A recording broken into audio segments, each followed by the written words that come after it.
Hey, hey, hey. I know, long time no see. Um, it's been a minute since you've gotten a new episode of the Picky Girl Travels podcast. We've been on an unofficial hiatus for a while. And to be honest, part of the issue, part of the reason you hadn't gotten anything new was because I just wasn't sure if I had the time or the energy to continue with the show. And after some thinking, it really came down to there are still some things I want to say. There are still some things I want to share with y'all in this format. Probably the biggest difference moving forward is that there won't be an episode every week, which y'all haven't been getting for a while anyway. The podcast began in May of 2020. So we're officially 3 years old. And so we are going to kind of switch to a more seasonal format where there is a specific number of episodes in a season. Don't ask me how many because we're still sorting that out. So, welcome to the fourth season of the Picky Girl Travels podcast, the show for Black women who want more out of life and to live it as they see fit. The message here is all about defying convention, embracing adventure, and regretting absolutely nothing. My name is Delia Aborishade of PickyGirlTravelsTheWorld.com. You know, this podcast started with the idea, with really one goal, to create a place, a space for Black women who wanted to change their lives so that the lives that they were living really reflected the things that were important to them. And over the last 3 years, as a Black woman who has done that, I have shared a lot of my story. I have brought you the stories of other Black women who are living life on their terms. And I think a consistent thread throughout the 3 years has been that in order for you to live the life that you want, there has to be a financial piece of it. You've got to have control of your finances. You've got to understand them. You've got to mold your finances in such a way that they also work toward the life that you want. So I thought a great way to kick off this fourth season of the podcast was to interview someone whose work is doing exactly that.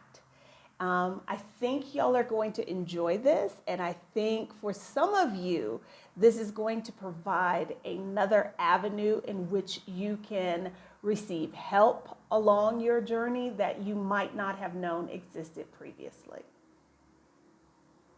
Welcome to the Picky Girl Travels podcast. Thank you so much for being here. Would you mind telling the folks who you are, what you do, what they should know about you? Yes. Hello, everyone. So my name is LaQueshia Clemons. I am a financial therapist.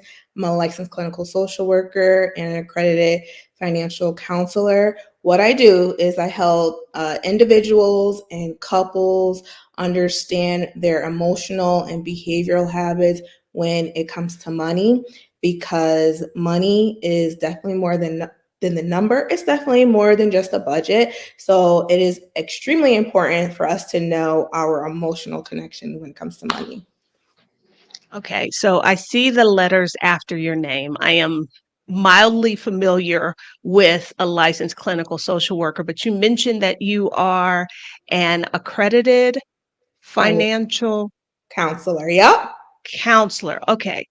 So explain to me what that is. How is that like different above and beyond what a regular counselor does? Yeah, so that is through the AFCPE. Do not ask me what it all stands for, because I'm not going to get it correct. However, what their focus is on more of the financial piece of things in terms of counseling. It is helping the client be able to move forward. So if they need help with a budget, it's helping them look at where they're at with the budget. So for example, let's say you give tithes to your church. Instead of some people, certain, some coaches may say, you know what, you can't give tithes because you're on a budget. You have a certain goal. This is how it has to be. However, when you're working with a counselor, we're meeting you where you're at and helping the client involve all their goals when working with a counselor, being able to see what they do in their day-to-day that is most important for them. So I hope that explains. Okay. It does, and it kind of validates a conclusion I had come to on my own. Um, I'm a financial educator. As I tell the folks who watch this podcast all the time, I am not licensed to give anybody financial advice or anything like that. But what I do is I help people understand like the basics of financial literacy. A lot of us grew up in homes where we didn't learn that from our parents. So I kind of fill in that gap. And over the years, talking to different clients, I kept coming back to the realization of that, like you said, it's about more than just the numbers. Like there's some other things going Yes. on here.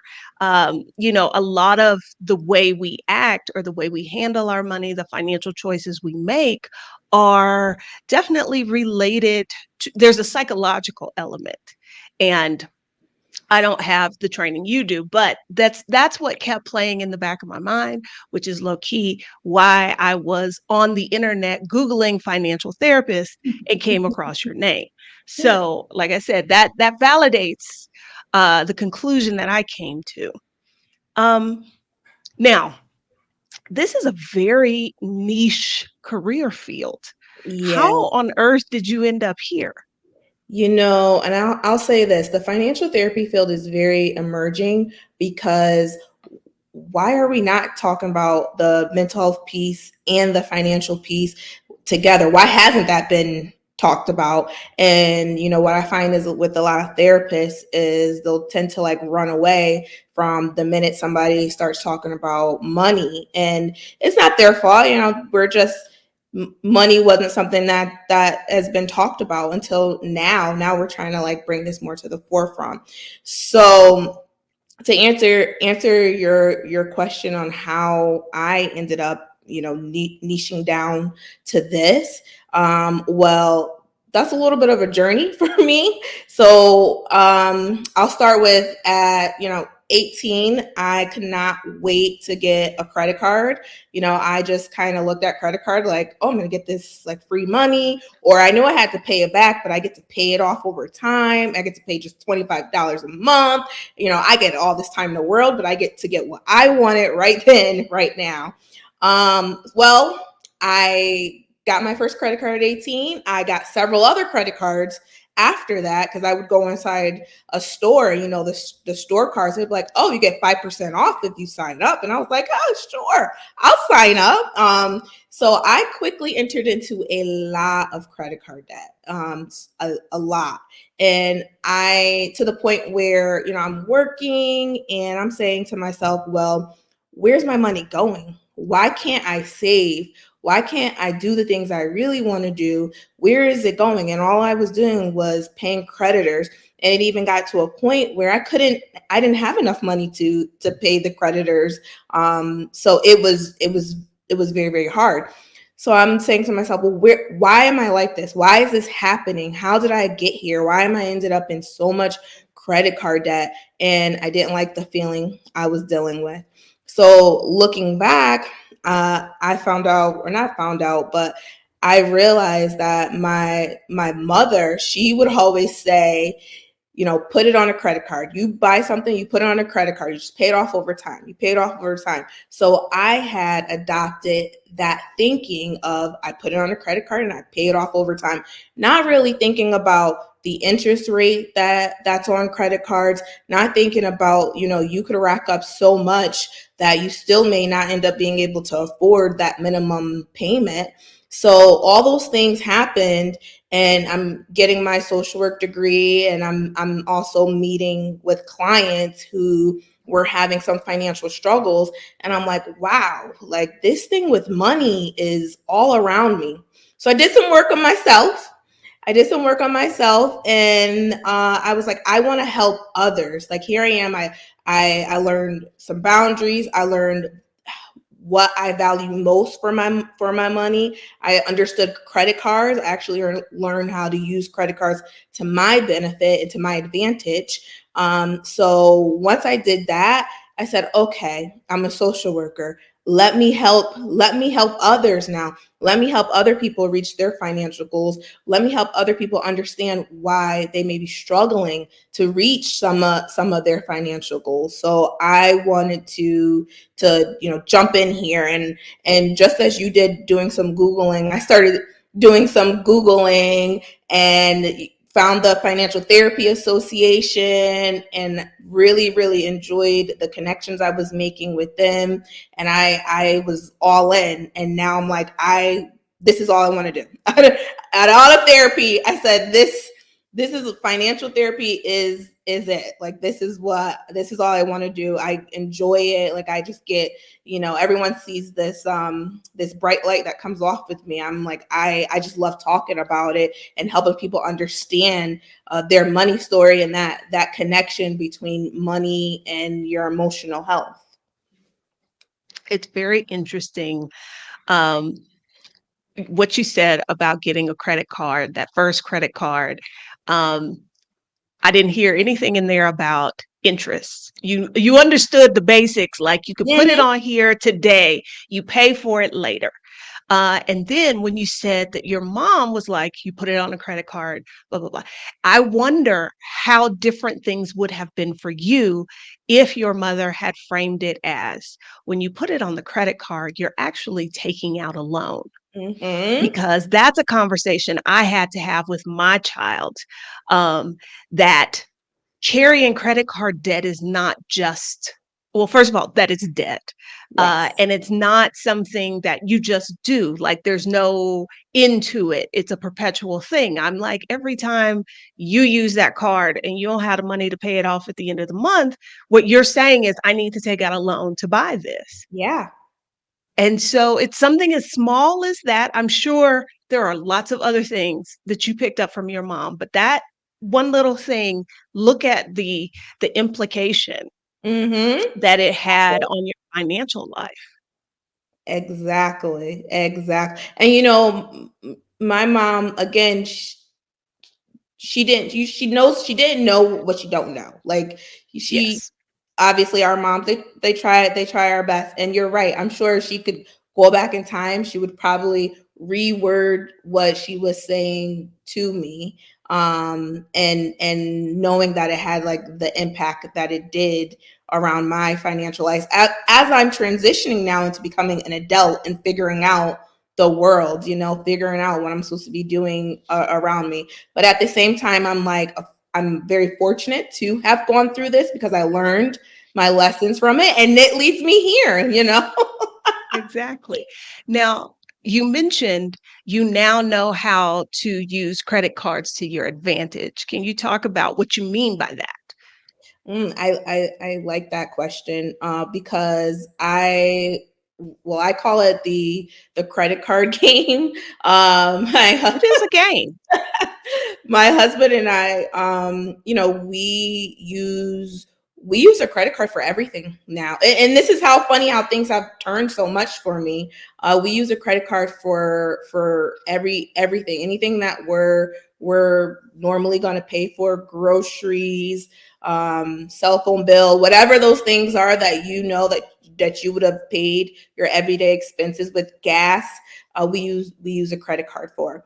But in turn, now that bill gets paid pretty much right away. Usually at the end of each week, we pay off the credit card bill. So never carrying interest, never having a balance. But now because I did that, I get points. I get all these points, and then we're able to do things that we enjoy, such as travel and go different places, get airline credits for free, or get hotel stays for free. We're able to do that because all we did was use credit cards for our everyday purchases that we would have used our regular cash money for. But now we got the benefit from the credit card companies. They paid for us to fly somewhere, or they paid for our hotel stay. So that's why I said I use it to my advantage now. Okay. Now, that is one of the things I get asked about, and I always point out, which you mentioned this as well, like, in order to do that, in order to play the credit card game, you can't carry a balance. Not carry a Like, balance. none of that is free No. once you start paying interest. Yes. Okay, so are you using, like, because there are a variety of ways to do this. Are you using like kind of a card that gives you points that you then use from that card? Are you doing like, my card is with these people, but I can transfer my points to these other places? What's your strategy? How are you doing that? So I'll say this. It's me and my husband. We tag team with this together because I think that I find it best to do it that way when you're like in a relationship.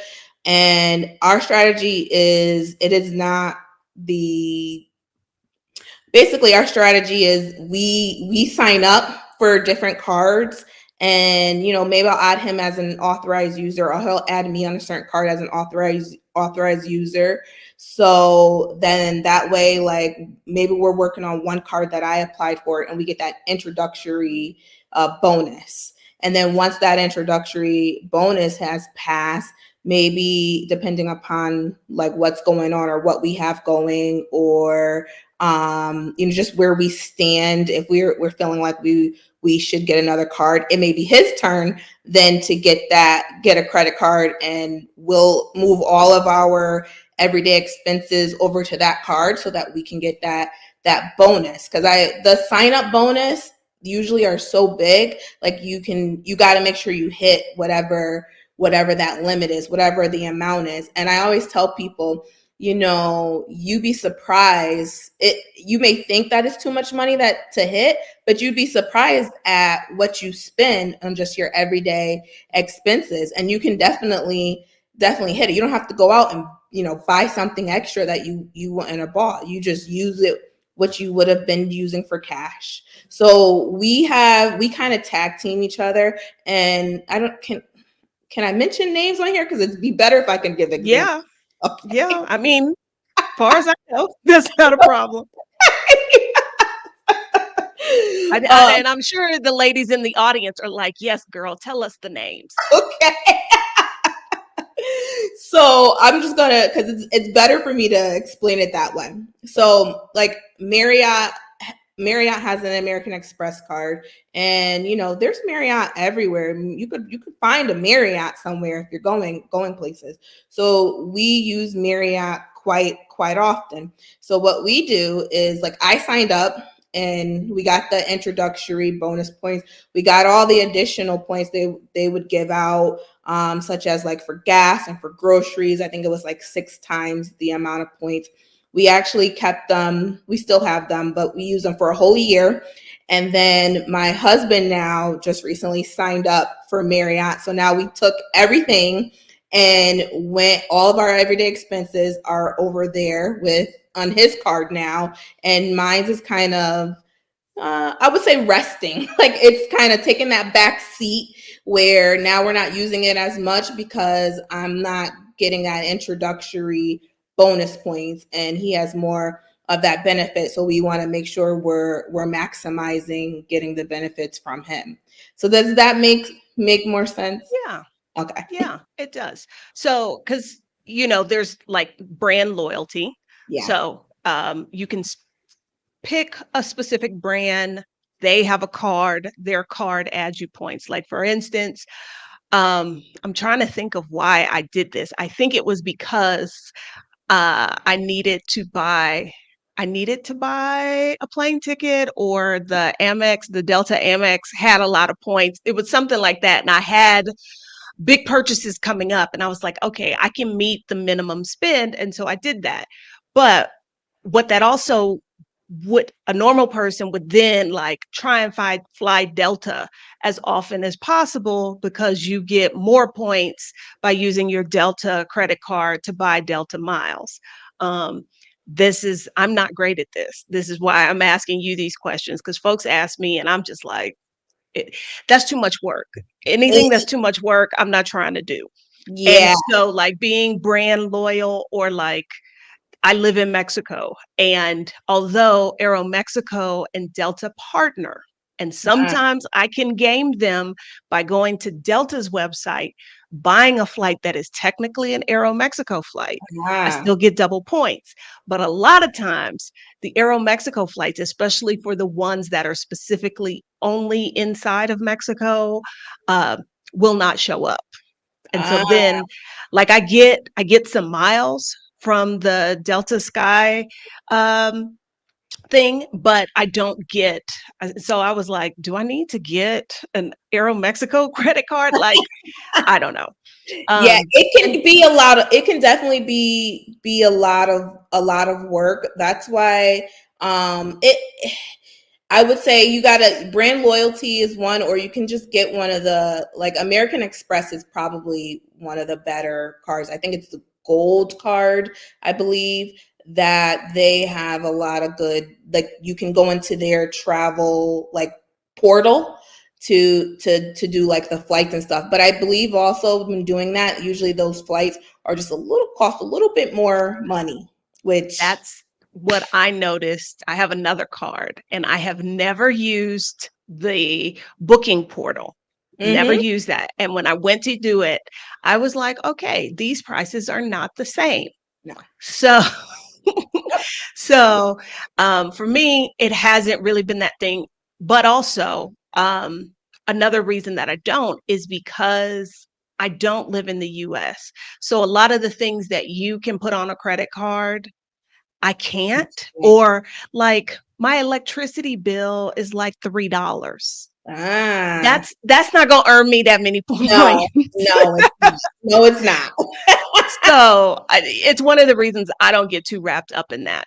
Okay, so And we've talked.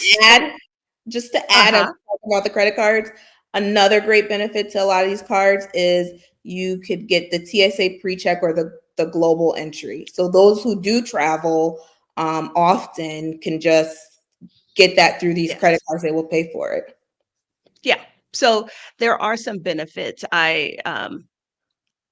When this goes up, I'll have to remember to put a link. I did, for those of you that live outside the US, or if you travel a whole lot, I did a video on, like what are the things you should look for. I did not recommend specific cards, but I gave tools so that you can do that and figure out what is the best card for you.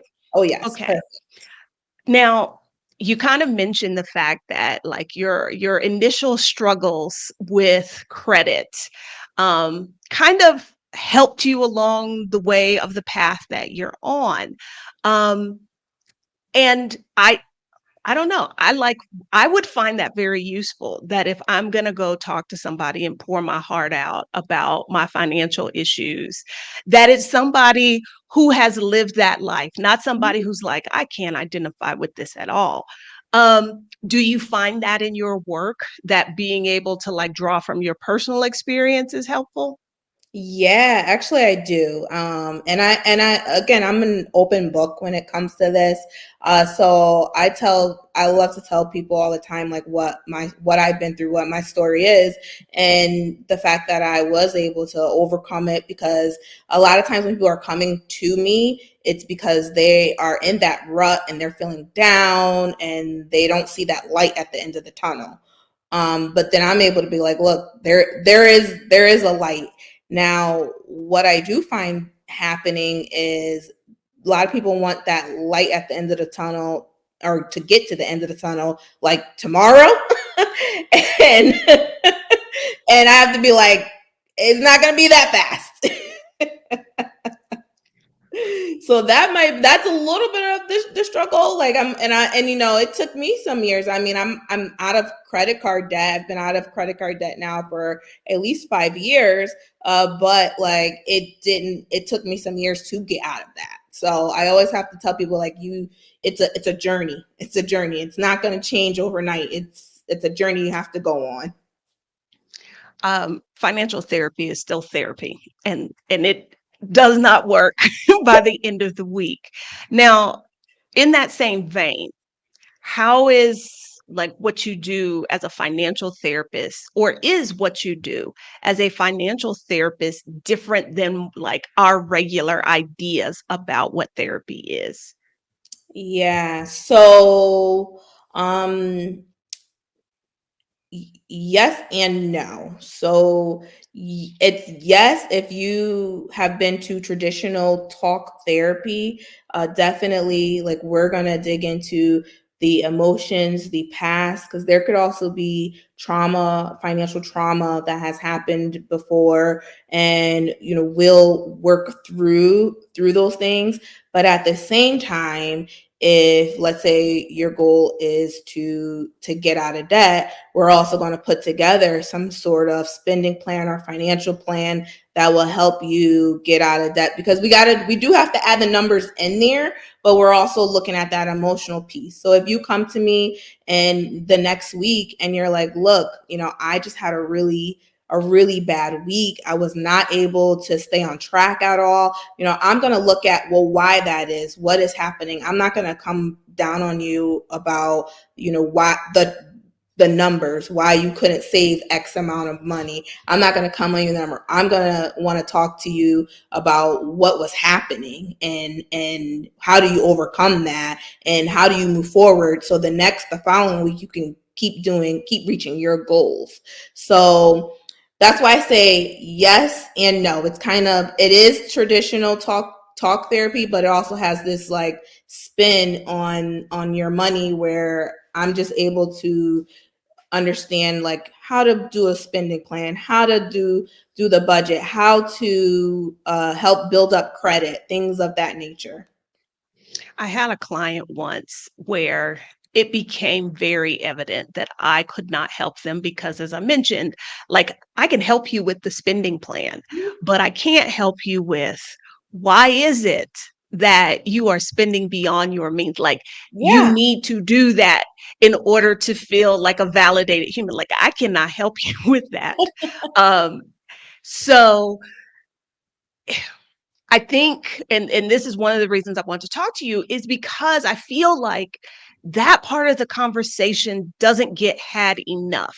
Mm, That, and I know we're getting to a place where seeking mental health help is less stigmatized. yeah. Um, I was gonna say, and is more available, but I don't know. Mm, yeah. You can tell me if you feel that that's an accurate statement or not. I don't know. I mean, I'll say this. I'll say I don't know about more available. I'll say it depends, because at the same time, every therapist is not the same therapist. Like, every person has their own spin on how they do therapy, and it's harder for certain people to connect sometimes to others, because they may want someone, like you were mentioning earlier, who understands what they've gone through, or it is some of these bigger platforms where they're kind of like rushing just to get through, and then people don't feel the connection, or there's politics involved too. So sometimes Okay. sometimes it's the insurance and the barriers there. And I feel like there's not enough.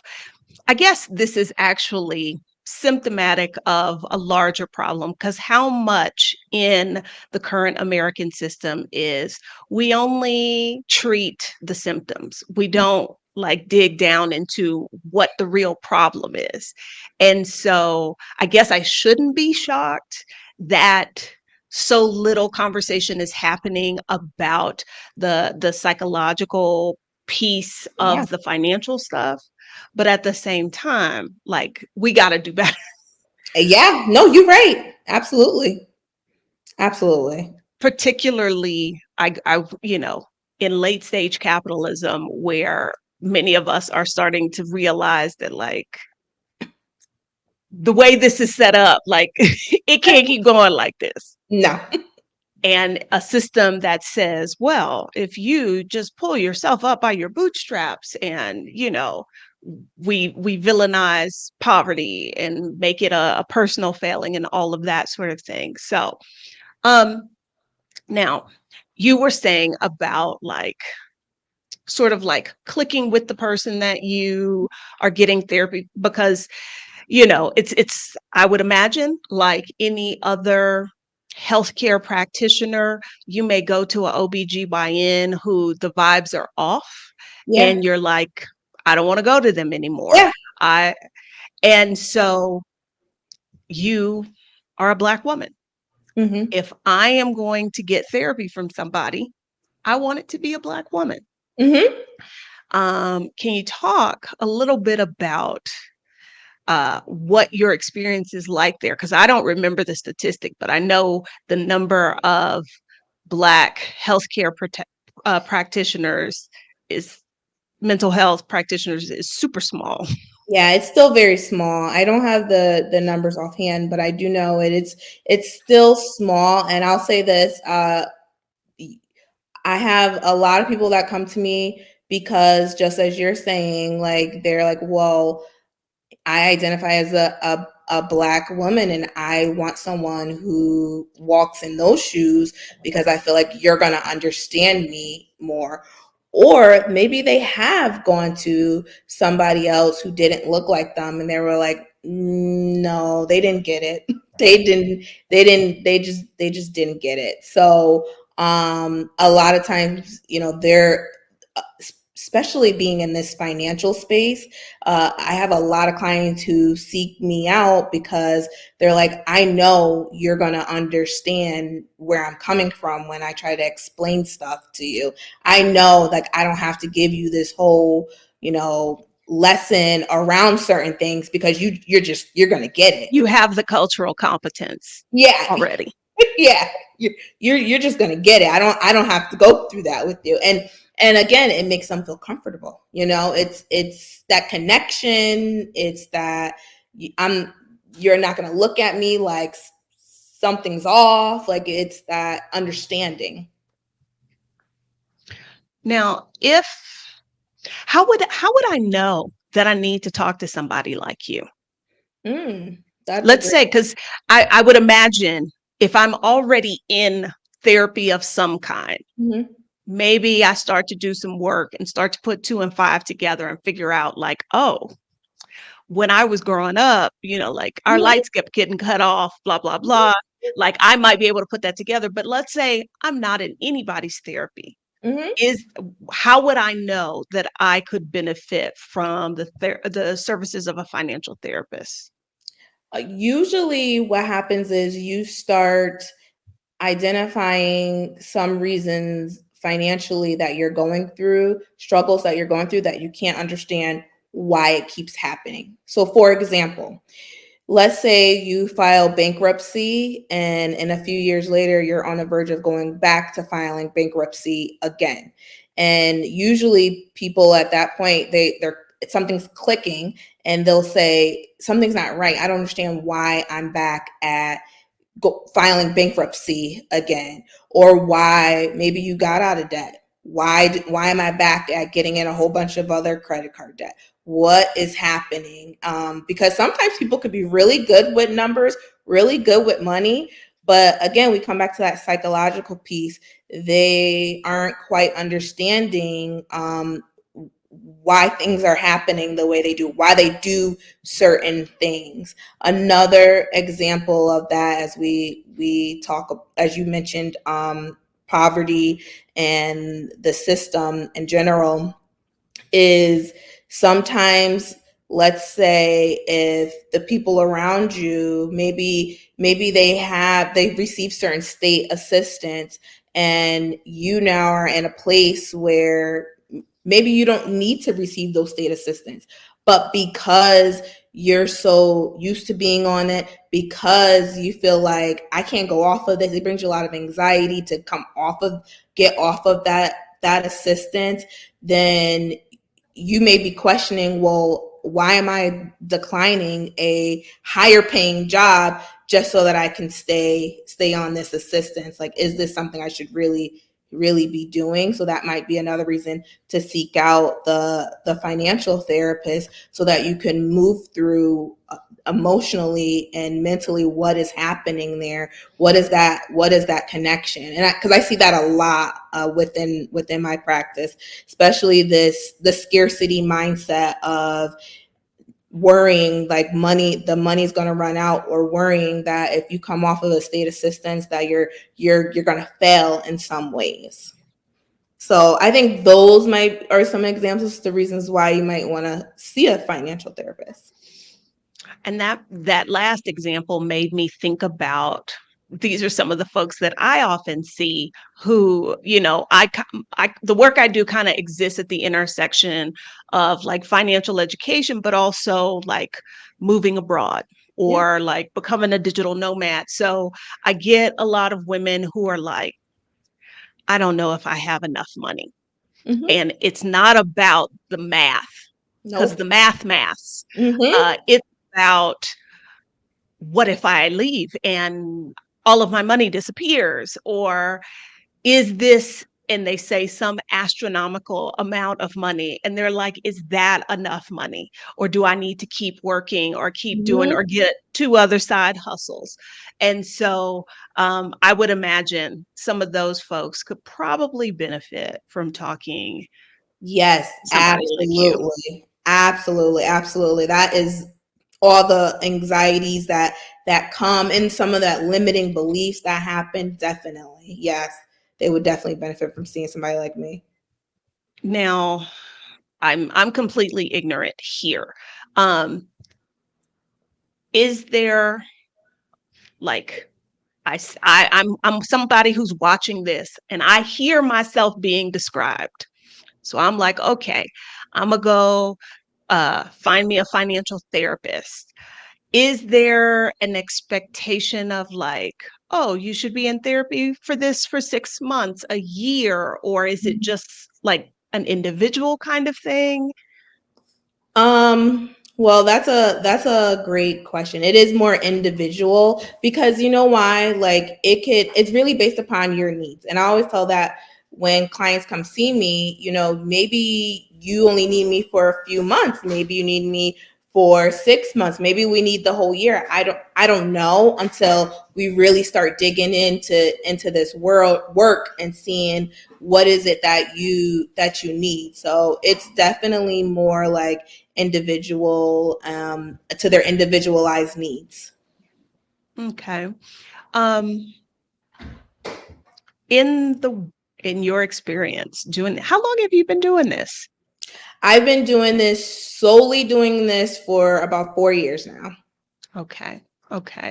What are some of the biggest challenges in the kind of work that you do?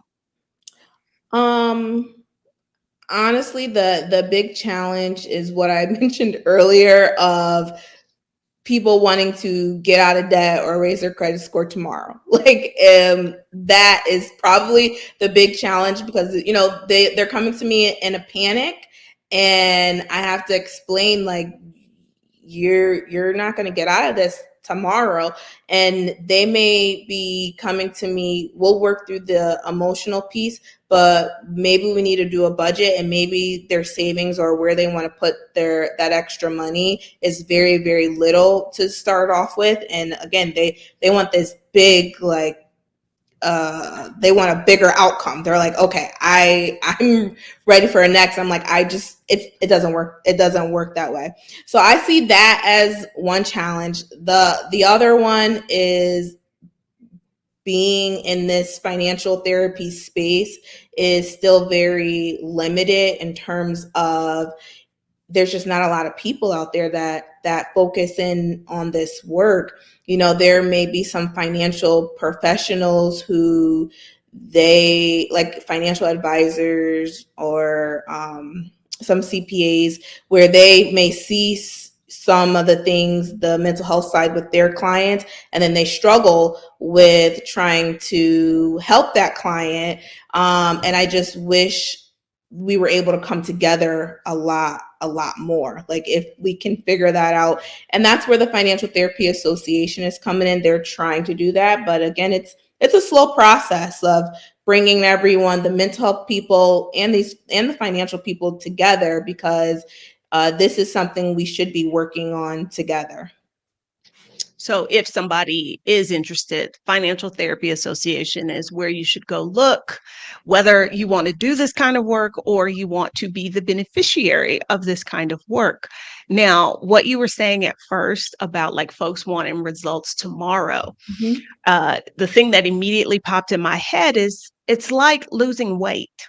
As Yeah. somebody who is a good 20, 25 pounds heavier than I was at the beginning of the pandemic, um, I have to remind myself, you did not gain this weight in a week. Exactly. So you can't lose it. Same thing. Like I With money. doubt folks got in this financial situation in a week or a month. So exactly. That's a really good analogy. Definitely. that you're not going to be able to fix it. I also wondered about, how there are these folks who are promoting their services um, like credit repair and that kind of thing. Like, oh, don't worry, you don't have to do any of the work. We just fix it like this. And I would imagine that kind of stuff makes the work that you try to do more difficult. Yes, it does. Because again, they say that, and the credit repair people, and if you got to understand how credit works. You got to understand like what makes up that credit score, and if you got into that debt, why did you get into that debt? Like it's just deeper layers, and you can build your credit score back up without using a credit repair company. So yeah, it does. And then I have to, give a lot of education around that. So I can imagine. I can imagine. Let's see, what else do I want to ask you? I thought about this after we talked about points. What is the best deal or the best thing you got from redeeming your points? Like some people, like I have a friend who went to like Seychelles or Mauritius or somewhere on points, because it would be a gajillion dollars otherwise. Yeah, that's a good question. So I would say right now, probably the best deal that we've done on points is our trip to Aruba.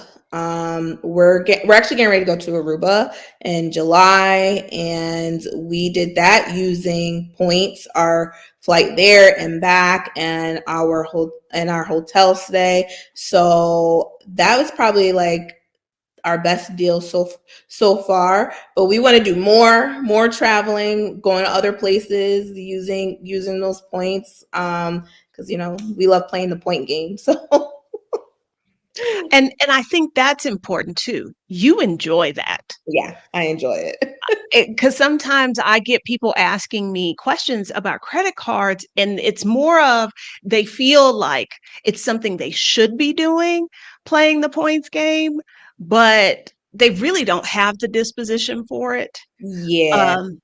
Yeah. And I will say I teach my clients that too. Like if, I've had clients who have done the work, and they'll tell me, well, we really want to figure out how to use credit cards to our advantage. And we'll go over all of that. And I'm saying, not everyone, if you're not going to enjoy this, then don't get into it. If it's not something that you're like, all right, I like doing this. Like, yes, I like feeling like, yeah, I got all these freebies and I can collect these points doing it this way. But if you're gonna feel like it's too much of a hassle, then don't no. It would be more stressful for you. Yeah, I think a lot of times we get fed this idea that we have to maximize everything. Like you've got to look for the best deal. You've always, it's in every aspect of life. And so when you hear about, well, hey, these people are getting miles, points, cash back, how can I maximize it when maybe the level of spending it would take to get that doesn't really fit how you spend. Like I say, I got a $3 light bill. Yeah. I would be collecting points forever trying to Yeah. make it Yeah. off of You my would light be. bill. Yeah. So you're right. When you look at it that way, absolutely, definitely. Okay. So I know there are going to be folks who watch this and they're like, I want to work with her. Um, is that even a possible thing?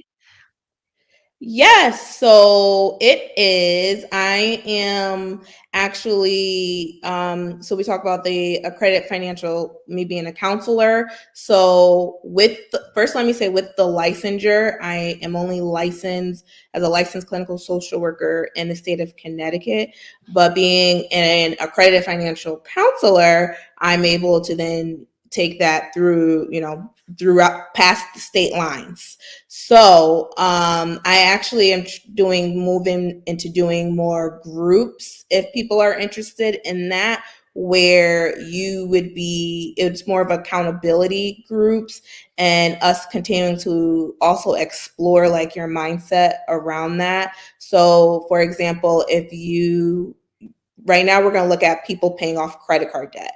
So if you have, just for numbers sake, $5,000 in credit card debt, but you want to come do this like 8-week group to accountability group with everyone, then you would set a goal of, maybe it's like out of that 5,000, maybe you want to try to hit 500 or 1,000 in that 8 weeks to pay towards your credit cards to get it down.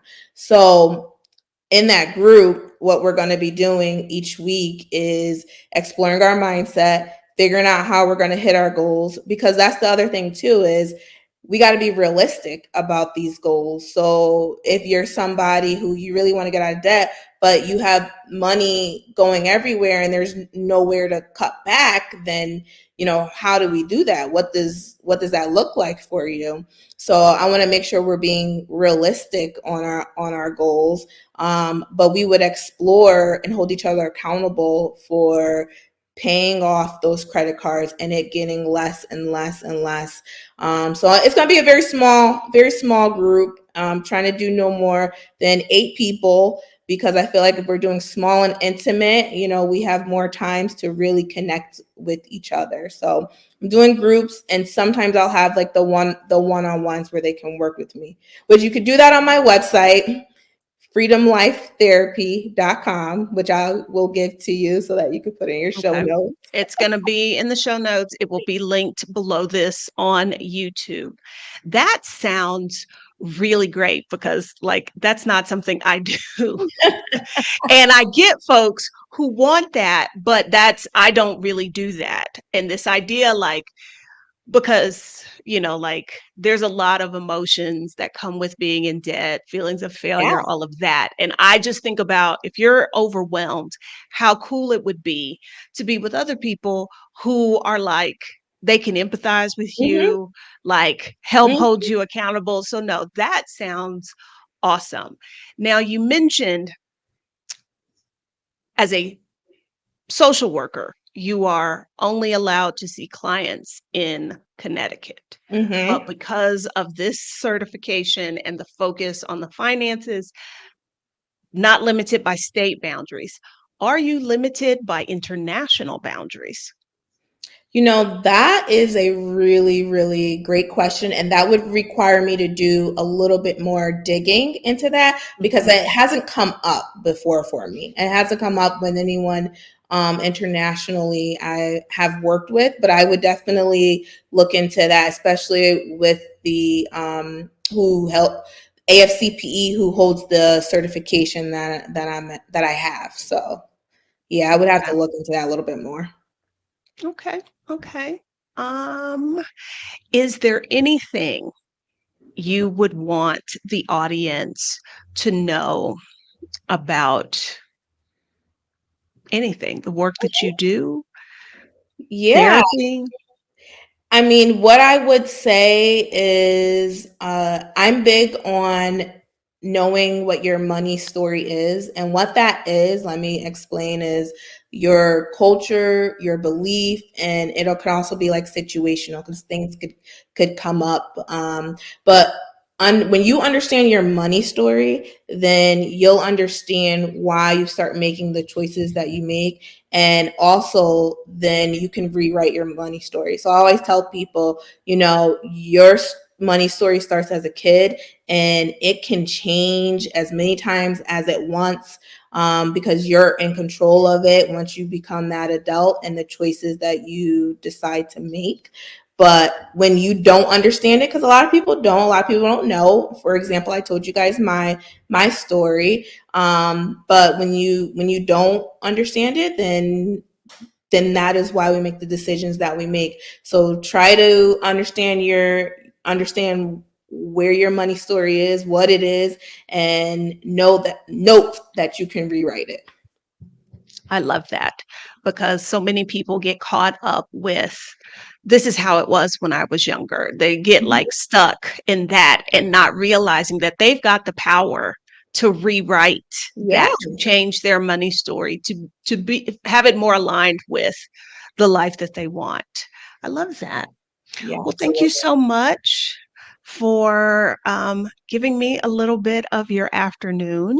Oh yeah. I know that the audience is really going to appreciate that time because um, this is a conversation that needs to be had. Oh yes, absolutely. Well, thank you so much for having me. This was really great.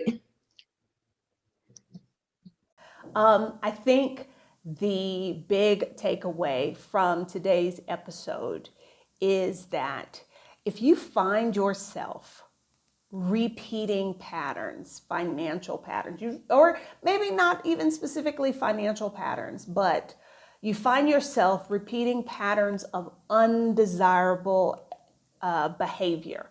Like she gave the example of, you filed for bankruptcy once and now here we are 10 years later and you're doing it again. You don't want that. So if you find yourself repeating patterns of unwanted behavior, it's probably time for you to get some help. Whether that is with someone who is a financial therapist, a coach, what have you. I think that's the biggest thing. Be sure that if you want to book time with her, that you go to her website, freedomlifetherapy.com.